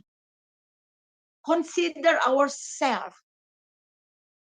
Kita benar-benar menyadari, memandangnya, ya, bahwa kita ini benar-benar mati. Jadi bukan hanya tahu, tetapi kita memandangnya. Jadi asan katanya itu memperhitungkan. Kata ini digunakan lebih dari 40 kali dalam Perjanjian Baru, 15 kali dalam kitab Roma. Kata menganggap, memandang, dipakai juga dengan menganggap, memandang. Ataupun diterjemahkan diperhitungkan. Demikianlah kamu memperhitung dirimu. Demikianlah kamu memandang dirimu. Demikianlah kamu menganggap dirimu. Jadi betul-betul inilah saya yang sebenarnya. Dan kemudian kita melihat bahwa ini penting sekali. Penting buat kita, Anda dan saya harus memandang sesuai dengan Allah memandang kita. Kalau Tuhan katakan bahwa kita sudah mati bagi dosa dan hidup bagi Allah, dan kita juga harus memiliki pandangan yang sama dengan Tuhan. Ini adalah tindakan iman berdasarkan fakta kebenaran firman Tuhan. Firman Tuhan sudah kita katakan demikian, kita tahu dan demikian kita harus memandangnya. Ini fakta sejarah di mana Kristus telah mati dan bangkit bagi kita. Dan kita pun menjadi satu dengan sejarah itu. Menjadi satu dalam pengalaman bersama Kristus. Jadi kata tahu berpusat kepada pikiran. Dan yang kedua memandang berpusat pada hati. Sekali lagi. Kata tahu itu berpusat daripada pikiran, kita tahu knowledge kita. Memandang itu benar-benar keyakinan kita. Bahwa memang benar-benar kita ini sudah mati dan bangkit bersama Yesus. Ungkapan memandang dalam ayat 11 merumuskan keyakinan iman yang berdasarkan pengetahuan. Jadi siapa bilang iman itu nggak pakai pengertian, nggak pakai pengetahuan. Justru karena kita mengerti. Pertama, elemen iman itu kita mengerti. Yang kedua itu masukkan ke dalam hati, menjadi satu keyakinan. Dan kemudian setelah keyakinan, tindakan kita menyertainya. Jadi jelas di sini ya saudara. Jadi ini kebenaran firman Tuhan. Dan kemudian yang terakhir kita lihat kata menyerahkan. Ayat yang ke-12 ya sebenarnya mulai dari ayat 12. Silakan Ibu ayat 12. Sebab itu hendaklah dosa jangan berkuasa lagi di dalam tubuhmu yang fana, supaya kamu jangan lagi menuruti keinginannya. Amin. Terus ayat yang ke-13. Yang ke-13. Dan janganlah kamu menyerahkan anggota-anggota tubuhmu kepada dosa untuk dipakai sebagai senjata kelaliman. Tetapi serahkanlah dirimu kepada Allah sebagai orang-orang yang dahulu mati tetapi yang sekarang hidup. Dan serahkanlah anggota-anggota tubuhmu kepada Allah untuk menjadi senjata-senjata kebenaran. Iya. Jadi saudara, menyerahkan. Yang terakhir itu kita adalah menyerahkan. Menyerahkan apa? Anggota-anggota tubuh kita menjadi apa? Menjadi senjata kebenaran. Kalau tadinya diserahkan kepada daging, ya kan? Diserahkan kepada daging, diserahkan kepada iblis, saudara. Kita harus tahu senjata yang empuk itu bagi iblis itu adalah tubuh kita. Dia pakai. Saya pernah pelayanan pelepasan. Pelepasan, saya bilang keluar kamu di dalam tubuh orang ini. Terus roh itu yang ada dalam dia bilang enak aja, saya sudah lama tinggal di sini. Saya nyaman di sini, kamu tiba-tiba suruh saya keluar. Saya bilang, kamu ingat. Anak ini, tubuh, jiwa, dan rohnya telah lunas dibayar dengan darah Yesus. Dan kau tidak berkuasa atas tubuh ini. Dan akhirnya roh itu pergi. Ya, tubuhnya. Jadi iblis itu mau pakai mulut kita, mau pakai pikiran kita, tindak. Semua anggota tubuh kita ini dipakai senjata kelaliman. Tetapi sekarang jangan kamu menyerahkan anggota-anggota tubuh. Kita bilang sama Tuhan, Tuhan ini mulut saya, ini pikiran saya, seluruh anggota tubuh saya. Ya. Dan yang terakhir, mari kita baca di dalam Roma 12 ayat 1. Roma 12 ayat 1. Ayat 1 dan 2 ya. Roma 12 ayat 1 dan 2.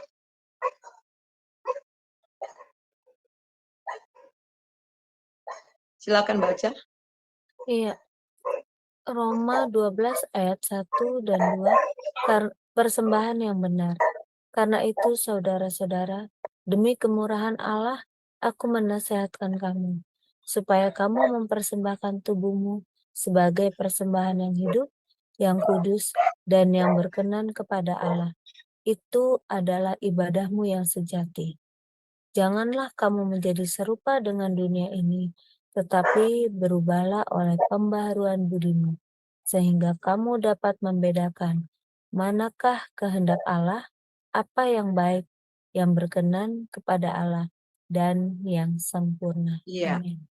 Jadi menyerahkan diri, mempersembahkan tubuh kita jadi persembahan dengan anggota-anggota tubuh kita menjadi persembahan yang hidup, yang kudus, dan yang berkenan pada Allah. Ibadah yang sejati itu adalah mempersembahkan tubuh kita, ya, bukan ritual-ritual, bukan banyaknya ke gereja, bukan berarti nggak ke gereja, ya, kan itu maksudnya. Tadi saya sudah terangkan. Jadi mempersembahkan tubuh kita, kemudian supaya karena tubuh kita ini bait Allah, kemudian mengalami perubahan budi. Bagaimana kita bisa mengalami perubahan budi? Kalau kita nggak bergaul dengan firman. Ya, firman Tuhan yang mengubah pikiran. Dulu waktu saya sekolah, ya, saya sekolah di Filipina, kalau mau baca firman Tuhan itu kita bilang kita mau cuci otak kita. Jadi firman Tuhan itu mencuci otak kita yang rusak, yang kotor, dicuci oleh Tuhan lewat kebenaran firman Tuhan. Sehingga kita akan mengalami perubahan budi ketika firman Tuhan itu menguasai kehidupan kita. Itu saja. Jadi mari kita menjalani kehidupan manusia yang baru ini, hidup yang berpusat kepada Kristus.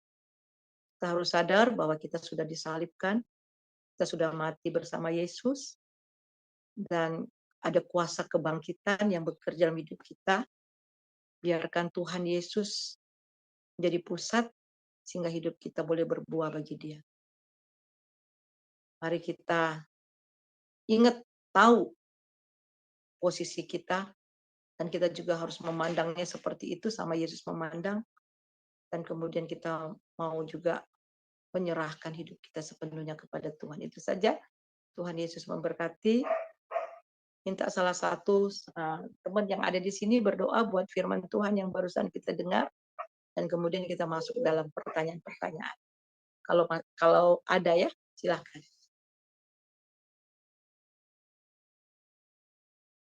Iya, baik. Mari kita berdoa. Bapa di dalam surga, kami mengucap syukur karena pada malam hari ini kami bisa mendengarkan sebagian dari sabda-Mu, ya Bapak, yang dibawakan oleh Ibu Pendeta Suryani. Bapak, terima kasih. Biarlah firman yang dibawakan ini menjadi rema buat kami yang berada di Zoom maupun yang mendengarkan di YouTube. Terima kasih Bapak, terima kasih. Sebentar kami akan berdiskusi bareng. Engkau pimpin kami, dan kami percaya Roh Kudus mengalir di sini. Terpujilah nama Bapa. Dalam nama Yesus, haleluya. Amin. Ya, shalom, selamat malam Ibu Suryani. Ya, Shalom. salam. Ya, selamat malam. Ibu, tadi saya mendengar penjelasan materi Ibu. Saya jadi menangkap seperti ini. Kalau ada salah Ibu tolong koreksi, ya. Berarti Ibu tadi kan mengatakan bahwa banyak orang percaya yang hidupnya tidak sampai ke tanah Kanaan. Jadi seperti antara Mesir dan tanah Kanaan gitu ya Bu. Berarti di area padang gurun ya Bu ya. Saya menangkapnya dari semua penjelasan materi Ibu, orang yang percaya ini berada di padang gurun itu dikarenakan dia tidak pernah mengerti kehendak Tuhan atas dirinya dan hidupnya, dan juga tidak pernah mengerti ajaran kebenaran firman yang dia imani dan dia percaya, ya Bu. Seperti itu ya Bu. Iya. Iya. Itu aja pertanyaan. Iya, Benar betul. tidak, Ibu? Ya, makanya memang makanya harus bertumbuh, ya. Coba kita lihat, ya. Makanya orang yang sudah percaya Yesus itu harus bertumbuh. Kalau mereka nggak bertumbuh, mereka nggak diubah oleh Tuhan. Coba 2 Petrus, ya. 2 Petrus 1 ayat yang mulai dari ayat ke-5, silahkan baca 5 sampai 7 dan seterusnya.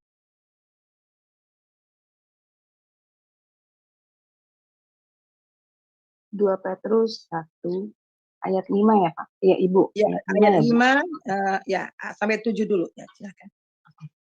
Justru karena itu kamu harus dengan sungguh-sungguh berusaha untuk menambahkan kepada imanmu kebajikan, dan kepada kebajikan pengetahuan, dan kepada pengetahuan penguasaan diri, kepada penguasaan diri ketekunan, dan kepada ketekunan kesalehan, dan kepada kesalehan kasih akan saudara-saudara, dan kepada kasih akan saudara-saudara kasih akan semua orang. Amin. Ayat 8. Sebab apabila semuanya itu ada padamu dengan berlimpah-limpah, kamu akan dibuatnya menjadi giat dan berhasil dalam pengenalanmu akan Yesus Kristus Tuhan kita. 9. Amin. Tetapi barang siapa tidak memiliki semuanya itu, ia menjadi buta dan picik karena ia lupa bahwa dosa-dosanya yang dahulu telah dihapuskan. Ya, ayat 10. Karena itu, saudara-saudaraku, berusahalah sungguh-sungguh supaya panggilan dan pilihanmu makin teguh. Sebab jikalau kamu melakukannya, kamu tidak akan pernah tersandung. Jelas ya. Dengan amin. Jadi jelas ayat-ayat ini ya. Jadi jelas itu. Jadi karena mereka nggak punya itu semua, akhirnya mereka lupa. Mereka lupa bahwa mereka tuh pernah dosa-dosanya pernah diampuni gitu. Itu karena nggak bertumbuh ya. Jadi itu penting ya. Ya kira-kira ini jawabannya ya, Bu Aling ya. Iya Ibu. Berarti Ya. ya memang kita harus berusaha sungguh-sungguh ya Bu. Bukan hanya Iya, berhenti dari iya. percaya menerima Yesus sebagai juru selamat, tapi kita juga harus berusaha untuk mengerti kehendak Tuhan bagi diri kita, Dan hidup kita, dalam dan iman ya. Iya betul. ya, dan juga kebenaran firman-Nya juga kita harus mengerti ya Ibu. Kita harus belajar untuk paham. Iya, terima kasih Ibu untuk penjelasannya. Tuhan berkati. Iya. Dan inilah kegagalan orang-orang yang ada di padang gurun, akhirnya mereka nggak pernah mengalami yang namanya Kanaan ya. Ya Kanaan itu bukan surga ya, kita harus tahu karena di tanah Kanaan itu hidup yang berkelimpahan dan kemenangan. Kita harus tahu. Ya, karena di Kanaan itu kan mereka harus berperang. Kalau mereka nggak menang atas daging, mereka nggak akan bisa menang atas kota. Nah itu. Jadi kan padang gurun ini kan menggambarkan daging ya, keinginan daging. Daging yang sangat berperan pada mereka. Termasuk daging soal perut. Sampai satu titik mereka bilang, kami teringat akan ikan di Mesir, teringat akan bawang putih, bawang merah, ketimun, semangka, dan sebagainya kan. Nah, itu. Jadi daging yang menguasai. Akhirnya mereka nggak pernah mengalami yang namanya menikmati yang namanya perhentian. Nah itu. Jadi Kristen padang gurun. Iya, berarti Ibu yang namanya tanah Kanan itu adalah janji-janji Tuhan ya Bu ya? Iya, janji Tuhan digenapi. Iya. Ya, damai sejahtera, sukacita ya Bu, kemerdekaan. Iya, dan berkat-berkat Tuhan juga termasuk ya. Dan berkemenangan, hidup berkemenangan, menang atas musuh kan. Atas dosa ya. Iya. Dari kota ke kota mereka menang karena Tuhan. Dan pernah satu kali mereka kalah karena ada Akan itu yang mencuri barang-barang itu rampasan, ingat ya. Nah, jika ada dosa mereka kalah gitu. Itu memang hidup di dalam Kanaan itu juga nggak sembarangan seperti tadi saya katakan. Jadi benar-benar tetap dalam Tuhan gitu. Iya, terima kasih Ibu penjelasannya luar biasa. Sama-sama ya. Ya, jadi mendapat pencerahan. Terima kasih Ibu. Salam. Iya, sama-sama Bu Ali. Iya, baik. Terima kasih Bu Ali. Barangkali masih ada yang mau bertanya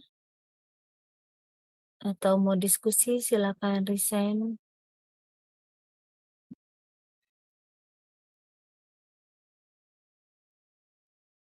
Iya, kalau belum ada ya saya tanya dulu ya. Jadi gini ya Bu, tadi itu kan apa daging ya Bu, Iya. dagingan gitu.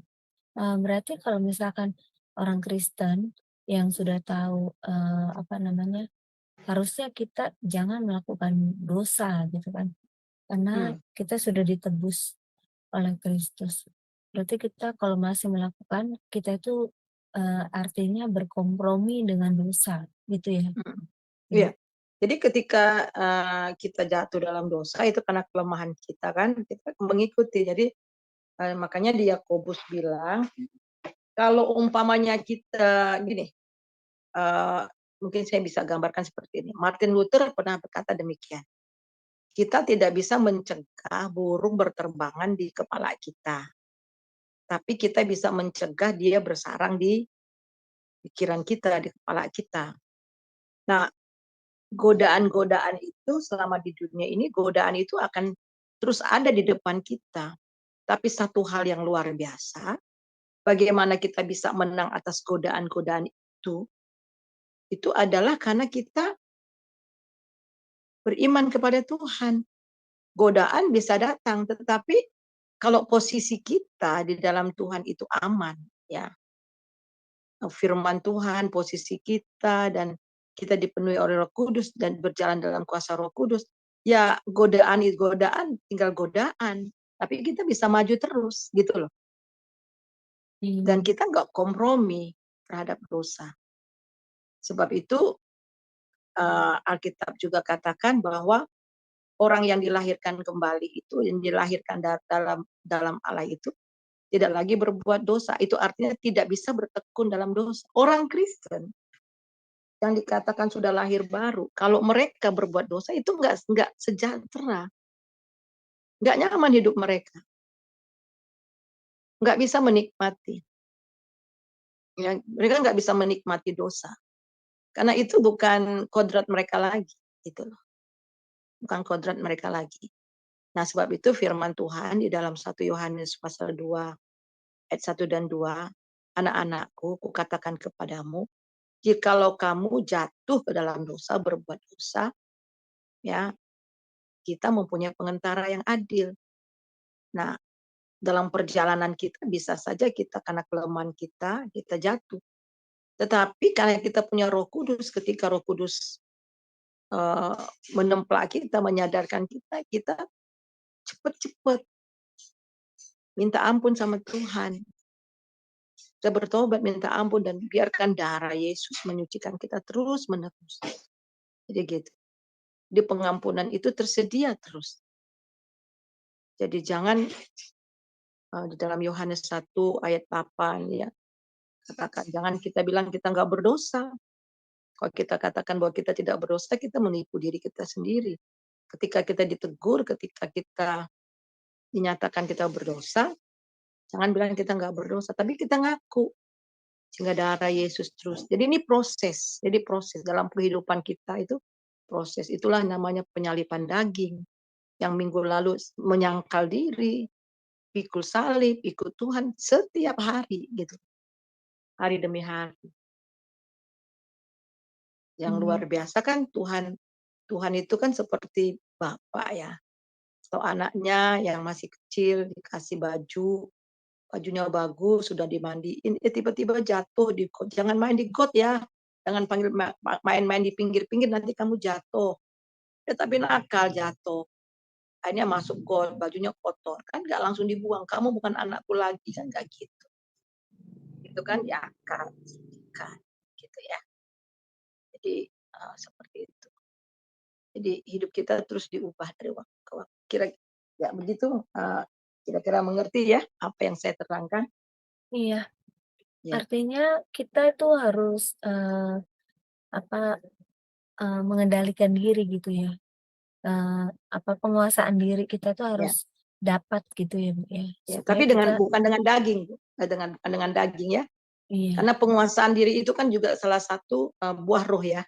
iya, iya. Betul. Kalau dengan daging nggak mau, tapi lama-lama mau juga kan. Iya, betul.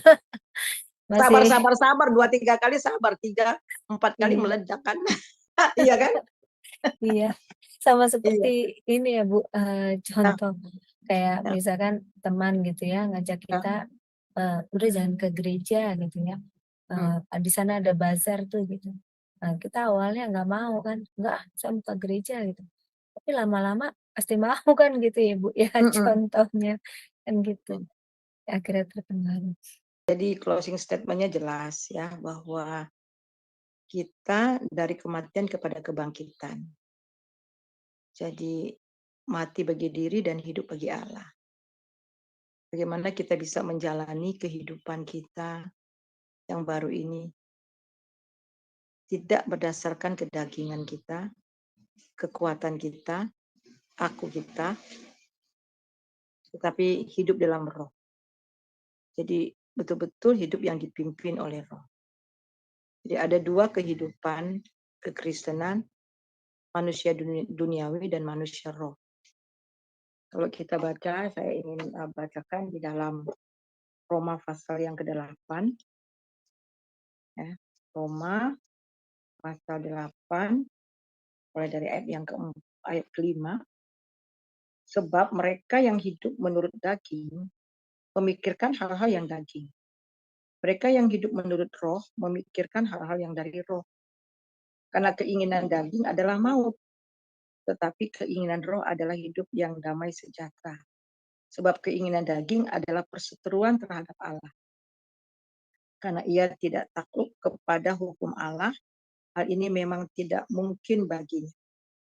Mereka yang hidup dalam daging tidak mungkin berkenan kepada Allah. Tetapi kamu tidak hidup dalam daging, melainkan dalam roh. Jika memang roh Allah diam di dalam kamu, tetapi jika orang tidak memiliki roh Kristus, ia bukan milik Kristus. Tetapi jika Kristus ada di dalam kamu, maka tubuh memang mati karena dosa, tetapi roh adalah kehidupan oleh kebenaran. Dan jika roh Dia yang telah membangkitkan Yesus dari antara orang mati diam di dalam kamu, maka Ia yang telah membangkitkan Yesus dari antara orang mati akan menghidupkan juga tubuhmu yang fana itu oleh rohnya yang diam di dalam kamu. Ya dahsyat. Ya. Jadi ini saudara firman Tuhan. Mari kita serahkan hidup kita sepenuhnya kepada Kristus, dengan hidup yang berpusat kepada Kristus, dan membiarkan Roh Kudus memimpin kehidupan kita sepenuhnya. Ya, Tuhan Yesus memberkati. Bapa, di dalam nama Yesus, terima kasih untuk kebenaran firman Tuhan. Pada malam ini kami belajar. Kami bersyukur karena kami sudah mati bersama Yesus, dan juga kami juga bangkit bersama Yesus dengan kehidupan yang baru. Biarlah kehidupan yang baru yang kami miliki di dalam Kristus, kami boleh menghidupinya dengan hidup yang berpusat kepada Kristus dan dengan kekuatan kuasa Roh Kudus. Supaya kami bertumbuh di dalam pengetahuan akan firman Tuhan, sehingga kami tidak tergoyahkan apapun oleh apa kata dunia dan apa yang iblis usahakan untuk kami ragu akan firman Tuhan. Dan biarlah kami memandang diri kami, menganggap diri kami, dan memperhitungkan diri kami sama seperti Tuhan memandang, menganggap, dan memperhitungkan kami. Kami memikirkan apa yang berpikir seperti Tuhan berpikir juga tentang kami.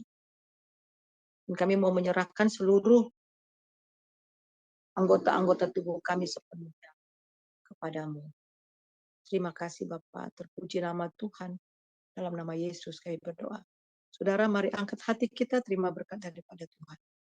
Damai sejahtera, sukacita yang melimpah dari Bapa di dalam Tuhan Yesus Kristus, persekutuan yang manis dalam Roh Kudus senantiasa menyertai saudara mulai hari ini sampai Maranatha. Haleluya. Amin. Amin.